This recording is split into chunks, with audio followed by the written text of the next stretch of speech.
Richard pressed the brake gently, slowing his car as he approached the unassuming wooden sign that read Maple Ridge. It was a small town, nestled between rolling hills and open farmland, a place he had visited only once in his childhood. Back then, it had felt so remote, a relic of simpler times. Now, in his exhaustion, Richard's memory drew him here again. He was a doctor, exhausted by years of long shifts, constant demands, and the quiet heartbreak he witnessed in every hospital corridor. The world seemed filled with pain, and the burden of healing others without healing himself had finally become too great. Though he wasn't entirely sure why he chose Maple Ridge, the impulse to flee and the vague recollection of a slower pace had guided him. As the worn tires of his car rolled along the main street, curly wisps of dust swirled in his rearview mirror, and for the first time in a long while, he felt his shoulders loosen. His plan was simple. He had negotiated a temporary leave from the hospital, citing exhaustion, and he intended to spend 6 months away. Perhaps he would reclaim some sense of himself, or at least find a bit of space to breathe. There was a small clinic in Maple Ridge that had been seeking extra support. They didn't need a world-class surgeon or a high-profile specialist. They just wanted a general practitioner who could see patients for common aches, pains, and everyday concerns. It seemed perfect to Richard.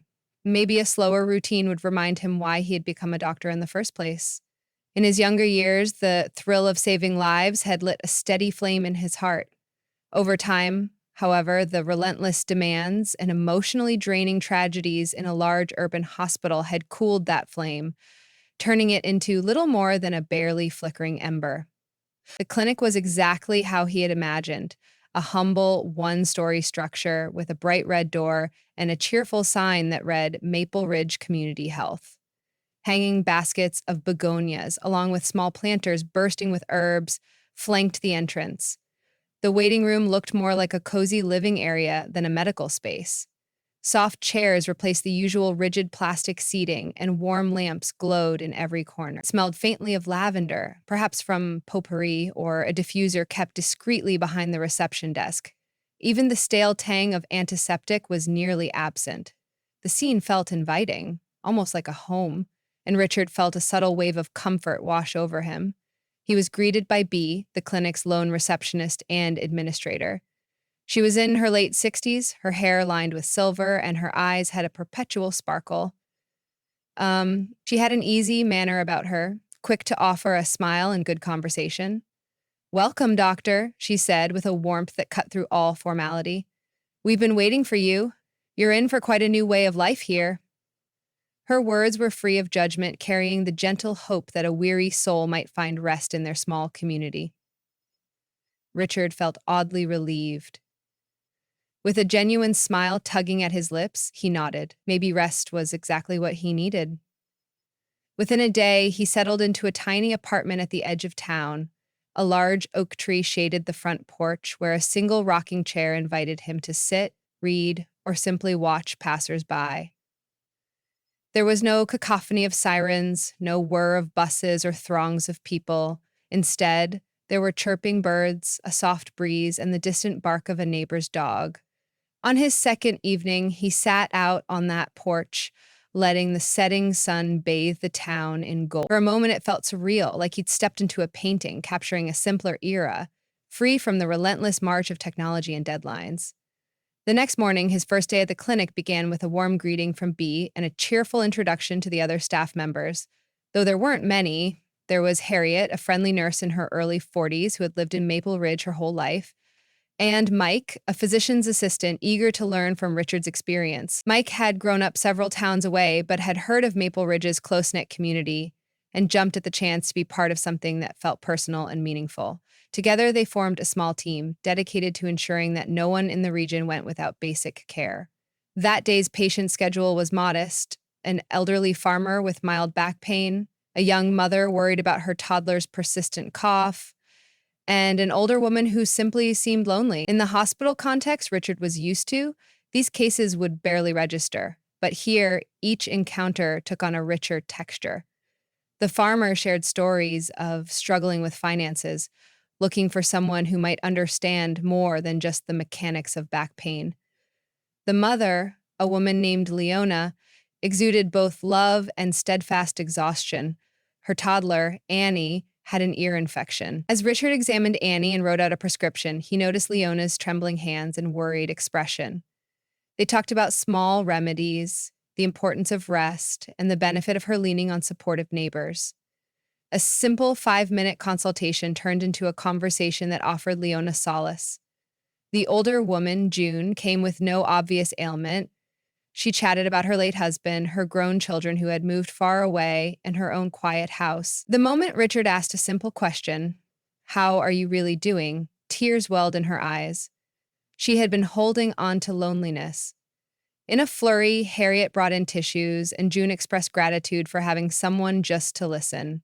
Hearing her story under the clinic's warm lights, Richard realized how starved for empathy she was. That evening, as he locked the clinic doors with Bee, he realized that he felt more fulfilled than he had in months. The load carried by each patient was not merely physical, it was emotional, and the care they truly needed was half medicine, half kindness.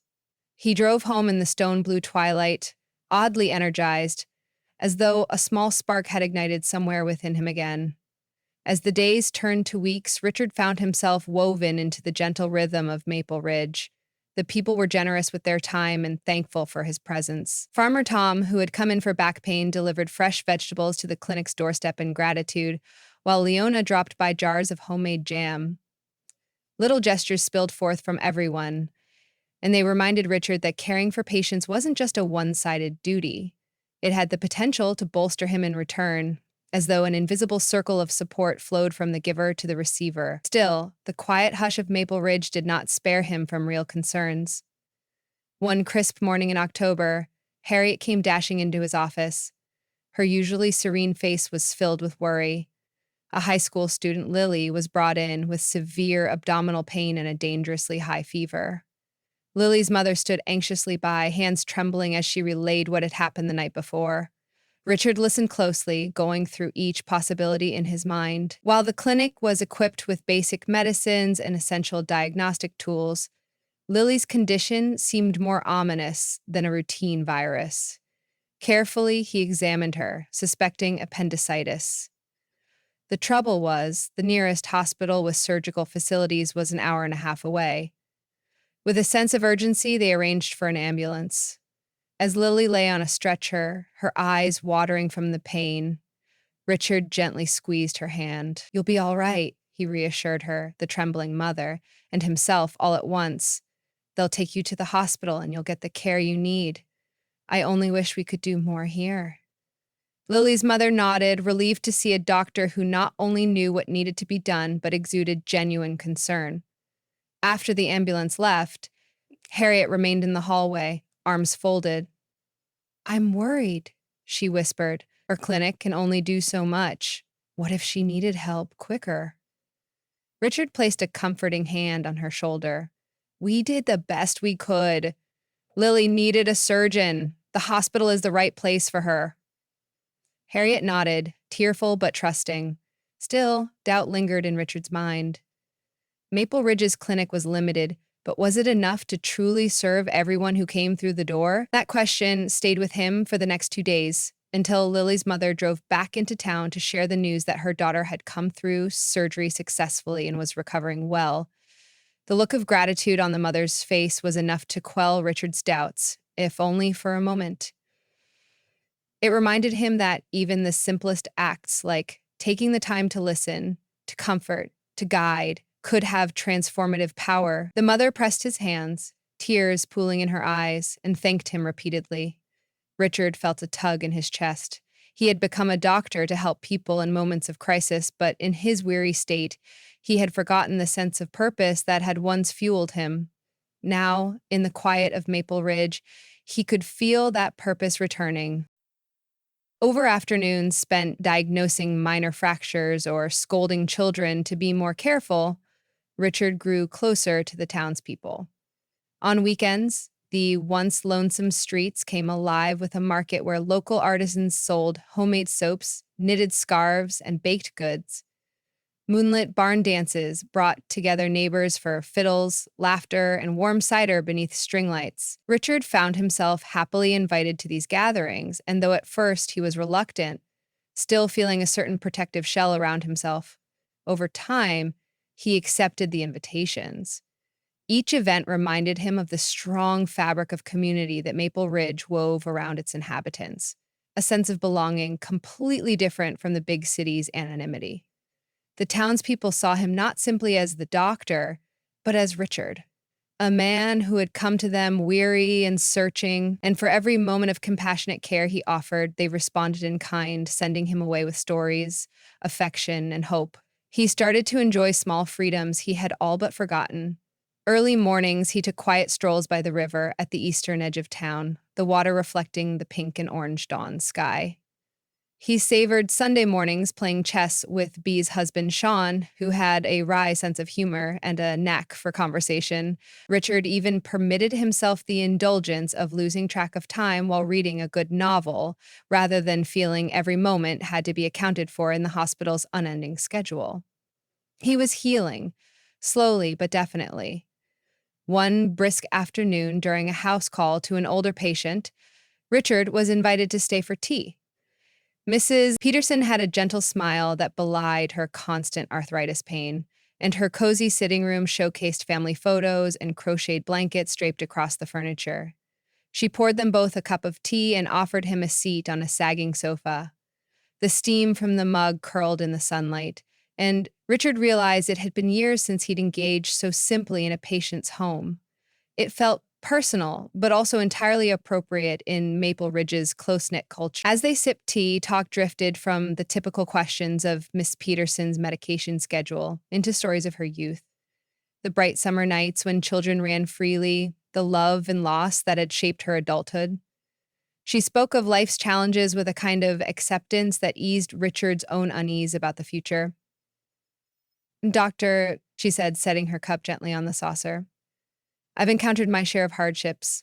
Arthritis is just another one. But living here, I've learned that with kindness and understanding, anything is easier to bear. And I want to thank you for what you do here. You might think it's just your job, but a compassionate ear and a willing heart do more than medicine alone. Her words were delivered with such sincerity that Richard felt a stirring in his chest. He reached out to gently touch her frail hand, offering a small squeeze of thanks, speechless at the gratitude welling inside him. Back at the clinic, he found Harriet in the hallway once more, waiting with a concerned expression. Richard, I need your help, she said quietly. My mother, she's not feeling well. This morning, she struggled to get out of bed. She's never been sick a day in her life. Now, she's in her late 70s, I know, but this feels different. Harriet's voice shook with worry. For all her calm professionalism, she was just a concerned daughter in that moment. Richard followed Harriet to the small exam room where her mother, Nora, was seated. She looked pale, her eyes drooping. Upon checking her vitals, Richard found her pulse unsteady and an ECG revealed some irregularities. Further tests that they could manage on site suggested she needed specialized investigation to rule out serious cardiac issues. Not wanting to waste any time, Richard and Harriet arranged for immediate transfer to the same hospital Lily had been taken to. Together, they rode in Harriet's old sedan as the urgent care ambulance was already on another call. Over bumpy roads, Harriet clutched her mother's hand, and Richard guided them both with calming words, telling them what to expect. In that moment, Richard felt an echo of a much larger memory, frantic rides to the hospital in the city, the noise, the urgency, the fear. Yet this felt more intimate, with Harriet's eyes full of tears and dread. They were not just co-workers now, they were practically family, and this was a personal crisis. When the doctors at the hospital confirmed a mild heart attack, Harriet crumpled. She worried that her mother wasn't strong enough for surgery or any aggressive procedures. Richard, drawing on all those nights in the city, took her aside, explaining the likely course of treatment. Stents, or a bypass if needed, medications, and rest. It was all old routine to him, but Harriet was shaken. He guided her through each step, offering cups of water, letting Harriet cry, and holding her hand while they waited. Nora's surgery the following morning went smoothly. By afternoon, the gray color had left her cheeks, and Harriet's eyes brimmed with relief. She turned to Richard with the same grateful expression that Lily's mother had shown.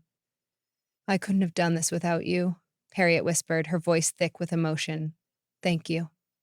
This time, Richard did not feel the weariness that used to greet him after such ordeals. Instead, he felt contentment, tempered by the knowledge of a life saved. He realized he had become part of a collective tapestry of care that was bigger than any one hospital building or daily shift in his old life. In the days that followed, Richard continued to see Nora in the hospital, guiding Harriet through the aftercare process. He took short breaks from the Maple Ridge Clinic to monitor her progress, verifying test results and conferring with the cardiac specialists. Each time Richard arrived, Harriet's eyes brightened with relief. Nora, too, found a sense of calm in his presence. For all the technical knowledge he had, the real salve was his human touch, the empathy he extended with each conversation, each gentle reassurance. Weeks later, Nora returned home to Maple Ridge, a bit weak but already improving. Middle of the night, emergencies quieted down and the clinic resumed its usual steady rhythm of coughs, aches, and scrapes. As the autumn leaves painted the town in blazing colors of orange and red, Richard realized that 6 months had nearly passed since he first arrived. He had reclaimed a sense of equilibrium and perspective. His original plan had been to treat this time as a break, but Maple Ridge had become more than an escape. It had become a home, or at least a place where he felt a deeper purpose. One cool, crystal-clear afternoon, he lingered outside the clinic after closing. The sidewalk was quiet, the sun casting long shadows that stretched across the ground. Mike, the physician's assistant, ambled out the door, shouldering a small bag. "Heading home, Doc?" he asked. There was a certain lightness in Mike's attitude these days, a sign of how well they'd been working together. Richard nodded, but found his gaze drifting down the street, to the fields beyond. "Mike," he began, "I came here thinking I just needed rest, but I've found more than that. I see the power of real human connection in medicine, in the everyday gestures of kindness. Even though we can't do everything, what we can do seems to mean a lot here." It's changed me," Mike grinned. "It's called community-minded care. It's not as glamorous as working in a big city hospital, but it's special. You should stay." The invitation was honest, offered without pretense. Richard contemplated the suggestion. He remembered his old life, the gray hospital walls, the never-ending queue of patients, the passing faces in hallways who rarely had time for more than a glance.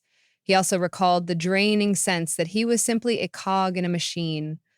Offered a choice now, he realized how much his heart felt anchored to Maple Ridge. That evening, he walked the streets under the bright hush of the stars.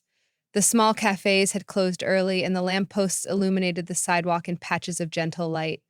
He drifted past the park where, on warmer nights, he'd seen families picnicking and children playing. He approached the old churchyard where an ancient oak rustled quietly in the wind. Without a set destination, he wandered, letting his thoughts and footsteps roam. He thought about the heartbreak and exhaustion that had driven him away from the city. Understandably, it might return one day because the burden of caring for human lives can never be altogether easy. Yet in Maple Ridge, he had found that the load was shared. Each patient gave something back, be it a story, a genuine embrace, or a jar of jam. This constant reciprocity made the practice of medicine feel sustainable, even rejuvenating. For the first time in years, he was not surviving day to day. He felt real joy in greeting the morning. As he strolled back to his apartment, he recalled a particular patient's words. "With kindness and understanding, anything is easier to bear." He realized how deeply he believed that now. Empathy, he understood, was not only what he offered patients, it had become a source of his own healing. Though he had not planned on extending his stay, Richard knew that returning to his old life would likely reignite the cycle of burnout. Instead, maybe he'd make Maple Ridge his home a while longer, taking on what was needed in a place that was grateful for his presence, and that, in turn, refilled his spirit each day. That night, he settled onto his porch, letting the rickety rocking chair cradle him while the wind teased the leaves of the great oak. If he stayed, there would be more crises. He would face urgent calls, possible heartbreak, and the everyday ups and downs. But he was no longer afraid of that. He felt confident he could handle it all in a setting where compassion was not rationed out in hurried increments, but rather poured generously among neighbors. Deep in thought, he listened to the steady song of crickets. Then he realized he was smiling, a genuine, unguarded expression. There was no single solution to life's trials. There never is. But by slowing his pace, opening his heart to others, and letting empathy be his guide, he had rediscovered hope. Hope in his ability to make a difference, and hope that he too could be cared for in return. The wind carried the faint smell of pine and sweetgrass, and a sense of belonging settled gently over him. For the first time in far too long, Richard felt truly alive.